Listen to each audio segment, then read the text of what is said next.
Hello viewers, আপনারা সবাই কেমন আছেন? তো আজকে আমি আরেকটি নতুন ভিডিও নিয়ে আসলাম। সেটি হলো 2024 সালে যারা ষষ্ঠ শ্রেণীতে অধ্যয়নরত আছে তাদের রেজিস্ট্রেশন করার বিজ্ঞপ্তি প্রকাশ করেছে ঢাকা বোর্ড সহ বিভিন্ন বোর্ড।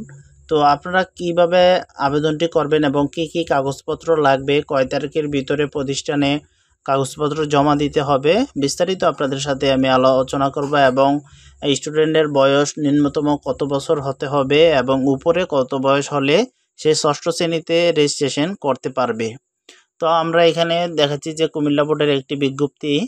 তো এখানে আমরা দেখতে পাচ্ছি যে প্রথমেই যে 2010 অনুযায়ী পরীক্ষার বছরের 1 জানুয়ারি শিক্ষার্থীর ন্যূনতম বয়স 9 বছর এবং 31 ডিসেম্বর সর্বোচ্চ 15 বছর।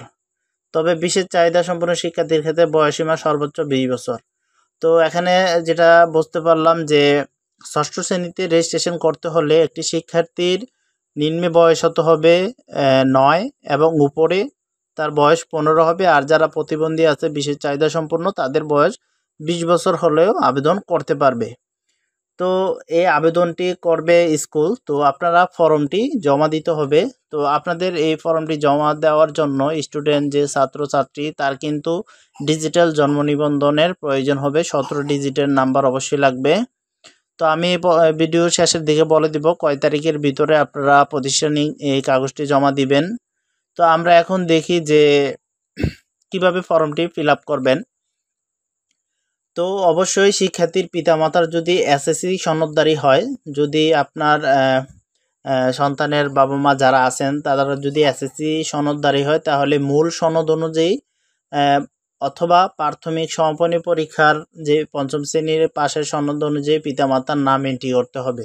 আপনাদেরকে প্রতিষ্ঠান থেকে একটি ফর্ম দেওয়া হবে। এই ফর্মটির মধ্যে আপনি যদি এসএসসি পাস হয়ে থাকেন বা সমাপনী পরীক্ষা পঞ্চম শ্রেণী পাস হয়ে থাকেন, ওই সার্টিফিকেট অনুযায়ী বাচ্চার যে ষষ্ঠ শ্রেণীর রেজিস্ট্রেশন কার্ড আছে ফর্মটা ওইখানে ফিল আপ করবেন।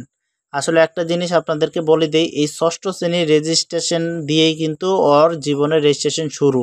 আর এইটার মধ্যে যদি ভুল হয় তাহলে তার অষ্টম, নবম, এসএসসি, এইচএসসি সব পরীক্ষার সনদেই কিন্তু রেজি কার্ডে ভুল থাকবে। তো অবশ্যই আপনারা এটা কেয়ারফুলি দিবেন, ঠিক আছে? তারপরে শিক্ষার্থীর পিতা ও মাতার এসএসসি সনদধারী না হলে, যদি ধরেন আপনারা যদি এসএসসি সনদ না থাকে, তাহলে কি করবেন, জন্ম নিবন্ধন সনদ অথবা জাতীয় পরিচয়পত্র অনুযায়ী পিতামাতার নামে এন্ট্রি করতে হবে। যদি আপনারা এসএসসি সনদধারী না হন, তাহলে আপনার জন্ম নিবন্ধন অথবা জাতীয় পরিচয়পত্র অনুযায়ী আপনারা আপনার সন্তানের ষষ্ঠ শ্রেণীর ফর্মে উল্লেখ করে দিবেন, ঠিক আছে? নামটা লিপিবদ্ধ করে দিবেন।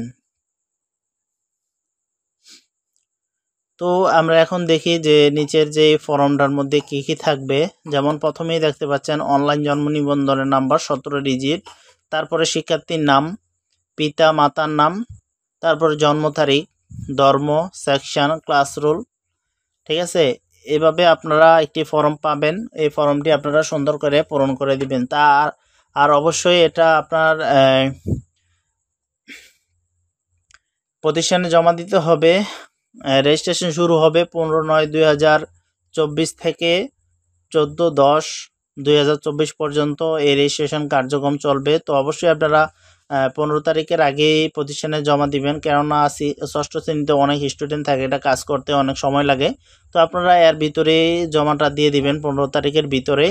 আর বোর্ড ফি 74 টাকা কাটবে। তো এর মধ্যে হয়তো বা প্রতিষ্ঠান 100 বা 150 টাকা বা এর কম বেশিও নিতে পারে, যেহেতু তাদের একটু অপারেটিং খরচ আছে এই হিসাবে।